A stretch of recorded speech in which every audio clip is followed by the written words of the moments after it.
Hey guys, welcome back to my channel. Today we will be wrapping up my little plant moving prep saga with some repotting, troubleshooting, staking, and pest management. We'll be doing a little bit of all of those things. Hopefully I'll keep it under 40 minutes this time. Yeah, so real quick, before we get into it, if you happen to like this planty content or want to support my channel, please hit like, subscribe, all that good stuff, and follow me on Instagram if you want. Alright, let's get into it. Alright, so first up is my dieffenbachia. This is Claire. She hasn't been doing too well.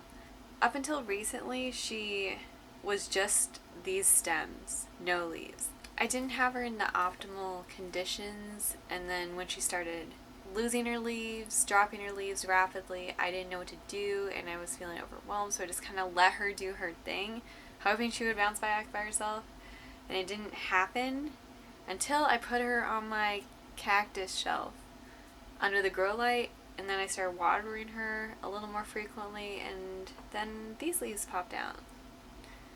Just exciting. That means there's hope for her. She can bounce back. So we're gonna take her out of this massive pot, see what her roots are doing, and maybe size her down a bit so she can get comfortable again.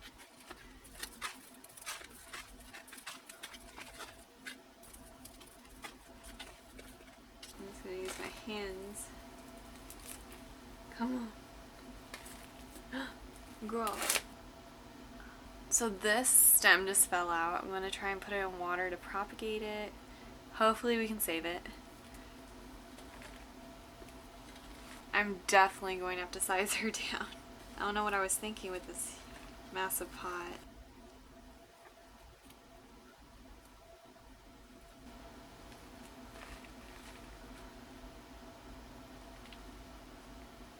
Okay, here's her in all her glory.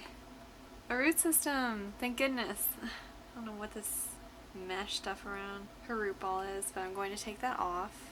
So I got rid of that weird burlap stuff around her roots as much as I could without damaging them. Alright, so here's her healthy ones, her healthy roots. I'm going to go ahead and pot her up in a pot size that's more suitable. I think this pot size is good for her. I'm also going to be putting some perlite in here to kind of make it more airy, even though the mix itself is nice.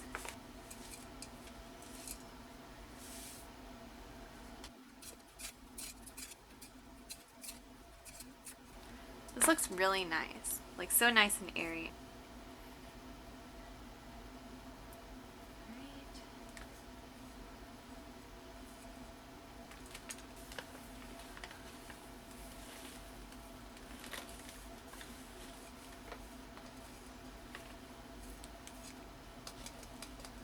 She looks so much better. Look at, she probably feels a lot better too. Alright, next up. Now we're going to take a look at this guy. This is what's left of my peperomia frost. See, he's not doing too well. So we're going to take him out of his pot and see what his roots are looking like and repot him, and hopefully he'll bounce back.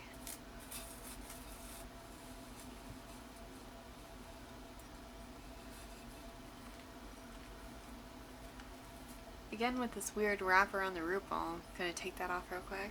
So I took this weird burlap stuff off his root ball. I think that's why he wasn't able to soak up the water like he needed to, and that's why he looks like this. So we're definitely gonna put him in super tiny pot until he recovers and bounces back, and then we'll size him up.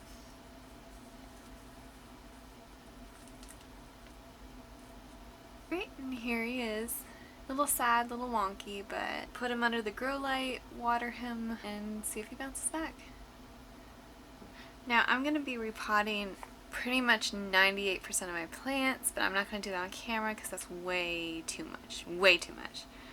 But yeah, so I'm going to be repotting the majority of my plants because their soil is either crusty, old, or they're having problems like the two that I just repotted. Okay, so I have these dowel rods left over from my college art class years ago, and I recently bought this garden tie Velcro tape that's supposed to be effective while also being gentle and nice to your plants. So we're gonna try it out with this guy, my massive dieffenbachia Camille. She's grown so much. As you can see, I've tried staking her before, which is just me putting chopstick here and leaning her against it, which didn't work out for obvious reasons.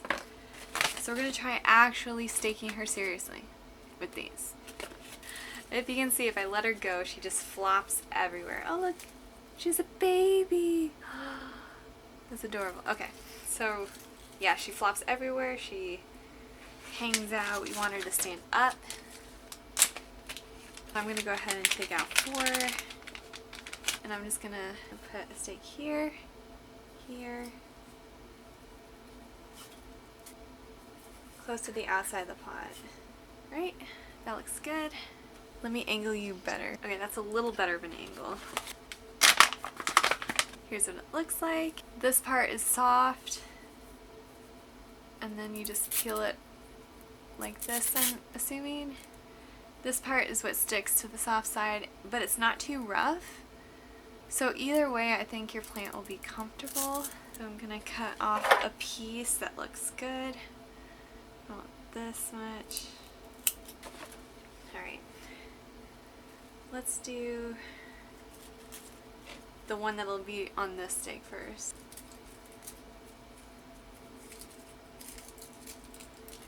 I'm gonna loosely tie her to it like that. Oh, this tape works really well. I'm impressed. Already, she's looking fabulous. Next up, this one to this stake. And I'm putting the soft, fuzzy part on the actual stem. Perfect! Oh my gosh, this is so great. I'm so glad this is working out.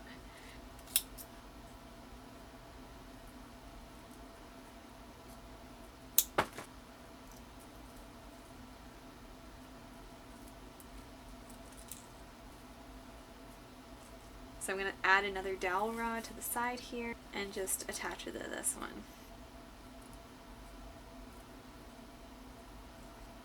Wow. Already she looks so much better than she did.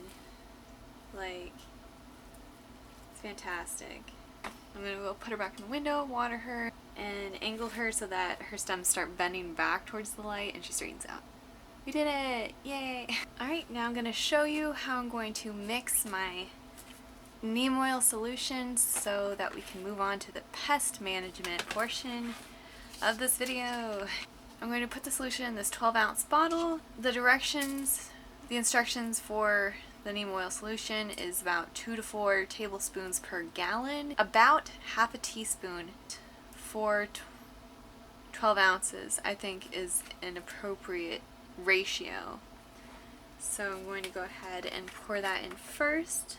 I'm going to eyeball it because I don't have a teaspoon. So just about, so a little bit, like a sip worth is how I think of it. We're going to fill the rest up with water. I'm using purified water, but you can use whatever. We're ready to go. Shake it up. And let's go manage these pests.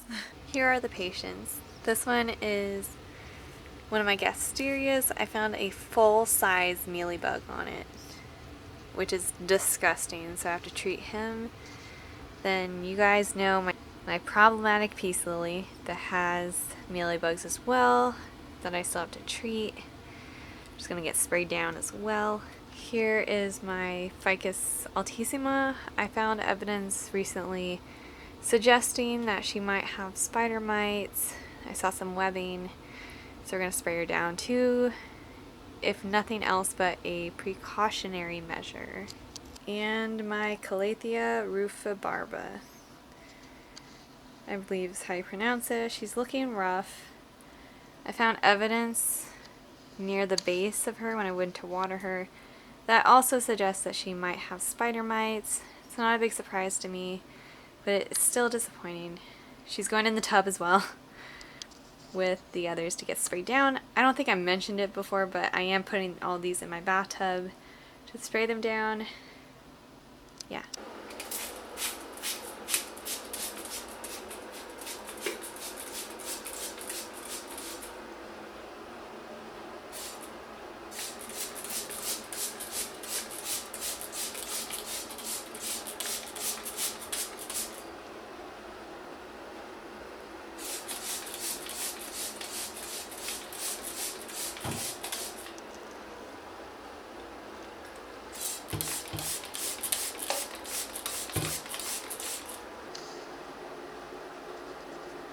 Well, that about does it for this plant chore mini-series, if you can call it that. Alright, thank you guys so much for watching to the end. I really appreciate it. And I'll see you guys next time. Bye!